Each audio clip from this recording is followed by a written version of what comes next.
When it comes to the issue of what really happened on what was once known as the Foster Ranch, Lincoln County, New Mexico, in early July 1947, there are things we know, things we suspect, and things we will probably never know. But that something happened, something which caused the U.S. Air Force to offer multiple explanations for the event, is not a matter of any doubt at all. It was an incident that clearly concerned elements of not just the military, but the government too, and to a highly significant degree. Eyewitnesses, both military and civilian, were warned not to talk about what they had seen and or heard. More than a few of those warnings crossed the line and can only accurately be described as death threats. People were plunged into states of fear. Lives were changed forever, even scarred. Some lives may have ended, as in terminated. It was on July 8, 1947, that the strange event surfaced publicly.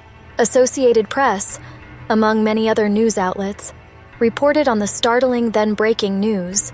The many rumors regarding the flying disc became a reality yesterday when the intelligence office of the 509th Bomb Group of the 8th Air Force, Roswell Army Airfield, was fortunate enough to gain possession of a disc through the cooperation of one of the local ranchers and the sheriff's office of Chavez County. The flying object landed on a ranch near Roswell sometime last week. Not having phone facilities, the rancher stored the disc until such time as he was able to contact the sheriff's office, who in turn notified Major Jesse A. Marcel of the 509th Bomb Group Intelligence Office. Action was immediately taken and the disc was picked up at the rancher's home. It was inspected at the Roswell Army Airfield and subsequently loaned by Major Marcel to higher headquarters. The story was quickly picked up not just across the United States, but across the planet too. In barely no time at all, however, the flying disc angle was blown out of the sky. The whole thing was nothing but a huge, embarrassing mistake. The materials found on the massive ranch by rancher William Ware Mac Brazel were not the remains of a disc after all. What had really been found, and subsequently collected and brought to the Roswell Army Airfield, was weather balloon debris, or so the military was careful to try and assure everyone.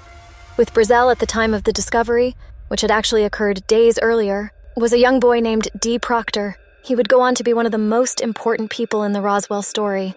We also know for sure that 3 key military men, all of whom were destined to become part and parcel of the Roswell affair, were also present at the ranch, and specifically before a veritable battalion was on site and ordered to recover the massive amount of whatever it was.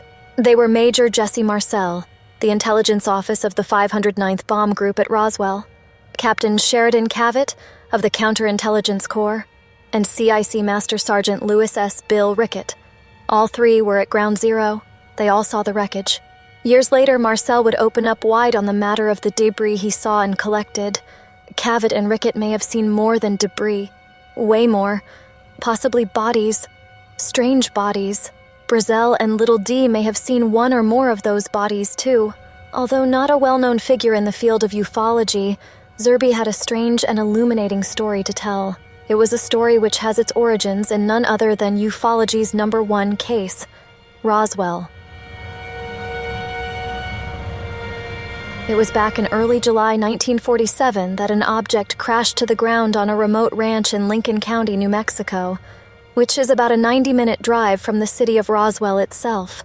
Although the Roswell affair is seen by most ufologists as the most important case of all time, it's a fact that numerous theories have been put forward for what exactly came down on that fateful day. They include, obviously, a spacecraft from another world. Other possibilities include a secret device of the military with a crew of human guinea pigs used in high-altitude exposure experiments, and an advanced craft of the Russians. Even time travelers have been suggested as good candidates. And that's just a few of the now more than 12 theories for all the fuss.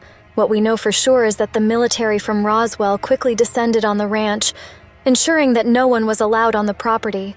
The rancher was warned never to talk about what was seen and found. Death threats were made to local people who had seen the wreckage and several strange, small bodies before the military managed to get there. As a result of the silencing, the case vanished into almost complete oblivion. That is, until the mid to late 1970s, when 2 ufologists, Bill Moore, and Stanton Friedman began digging into the story. As a result, ultimately hundreds of people were tracked down, many of them in old age by then and ready to talk. The floodgates were about to open.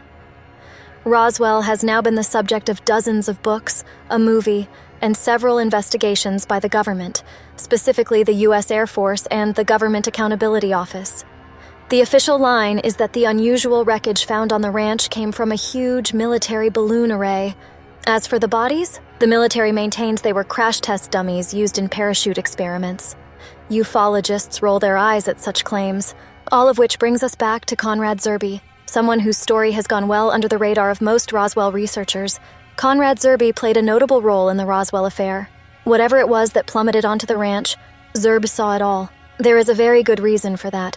He was an integral part of a team brought in to photograph and film the site, and to chronicle just about every aspect of the affair on film. Zerbe died in 1992, and his remains are buried in California's San Joaquin National Cemetery. In the 1980s, however, he revealed portions of what he knew about Roswell, and his role in it too. It was in 1980 that Charles Berlitz's and Bill Moore's book on the crash, The Roswell Incident, was published. When word got out in the world of ufology that the book was due to surface, word also got back to Zerbe, who thought now might be time to reveal what he knew. The story was an extraordinary one. According to Zerbe, his photographic team was comprised of a Colonel Loomis, a Captain Edward Gill, a man named Roland S. Cliff, whose rank Zerbe could not remember, and a civilian attached to one of the intelligence agencies, possibly the CIA, which was created in 1947, whose name was Bohannon. The entire team was at the site, filming and shooting the debris, and photographing the badly damaged dead bodies, which were already significantly decomposing under New Mexico's hot summer sun. It was made abundantly clear to everyone that silence was the name of the game. The alternatives didn't even bear thinking about. According to Zerbe, while he and his team were out at the crash site, they experienced a period of what in alien abduction terminology has become known as missing time. Having kept up with the UFO journals and books of the day, he strongly came to believe that aliens had abducted him and his comrades from the ranch for a period of at least several hours early on the second morning of the incident, and experimented on him, something which he did not expand upon. Now, in 1980, it was time for Zerbe to blow the lid. Surely after all those years, the U.S. government wouldn't still be watching him, would they? Well, as it happens, yes, they would. Drugged and interrogated, all in the name of Roswell and national security. It was on one particular morning in the latter part of 1980 that Zerbe got a knock on the door of his small apartment in a rundown block in Los Angeles. He opened the door to a man dressed in a smart suit and with what looked like a classic military crew cut. The man's air and approach clinched it, as did the Air Force ID he thrust in front of Zerbe's worried face. More than 30 years after the events of the summer of 1947, the Air Force wanted to talk to Zerbe again. Zerbe invited him in. Warily, it must be stressed.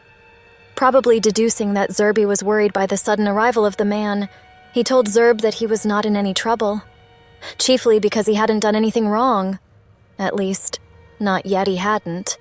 And that's how the Air Force wanted it. No loose lips and no telling his story to the press or the UFO research community. The Air Force guy, Zerbe couldn't fail to note, arrived with a couple of sodas. The pair sat opposite each other, Zerbe in a recliner and the man from the military on Zerbe's couch. The mysterious man passed Zerbe a soda, and Zerbe proceeded to chug it down. In barely a few minutes, he began to feel weird, spaced out. When the man then asked what he, Zerbe, had been doing for the last few years, Zerbe found himself almost babbling, talking all about his life and, when prompted, what happened at Roswell, including the missing time angle, which the Air Force man seemed particularly intrigued by. There then followed another period of missing time. Half an hour or thereabouts had seemingly passed, and the officer was gone. Zerbe, still a bit groggy, but with his mind back to normal, was now in a state of fear. The military had drugged and questioned him to make sure they knew all about his role in Roswell. After all those years, the Air Force was still watching Zerbe, still waiting for the day when he decided to reveal all about the events at Roswell. and the nature of the old photos and film footage.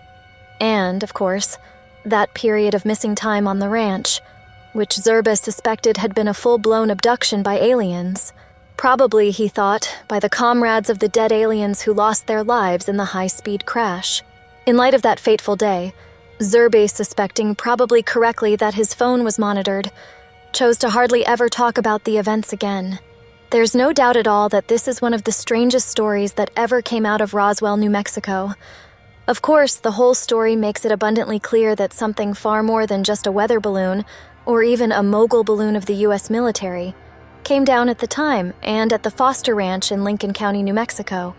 What is particularly intriguing, though, is the undeniable fear that had been placed into Zerba. Clearly, the man was scared to death almost. That suggests Zerb knew much more than most of the rest who were in Roswell, briefly at the time. Maybe one day we'll know the truth of what it was that had Zerbe so terrified. Certainly not any kind of balloon. Bodies, maybe, almost certainly. Of course, that then provokes an interesting further question. If there were bodies, were they human or extraterrestrials? Or maybe McTunney's cryptoterrestrials? Maybe one day someone will come forward with an investigation of the Zerbe story, and we'll finally know the answer. Or answers. One final thing about this. Supposedly, one of Zerbe's comrades had taken certain files from New Mexico and kept them. Maybe that was the cause of all the fear of what happened. In other words, someone knew the whole thing and hid the documents. Maybe someone has them. That, more than anything else, would cause fear for both Zerb and the U.S. military.